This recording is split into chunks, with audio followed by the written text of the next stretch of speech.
Peerzadiguda municipal కార్పొరేషన్లో కాంగ్రెస్ దుర్మార్గాలపై MLA Harish Rao మండిపడ్డారు.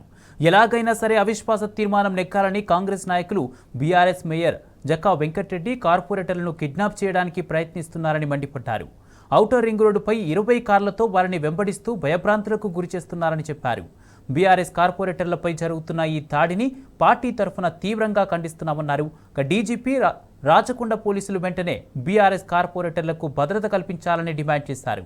ప్రజాస్వామికబద్ధంగా ఎన్నికైన ప్రజాప్రతినిధులపై ఇలా దాడులకు పాల్పడడం ఘర్షణీయమన్నారు. ఇలాంటి దాడులకు పాల్పడితే చూస్తూ ఊరుకునేది లేదని హరీష్ రావు హెచ్చరించారు.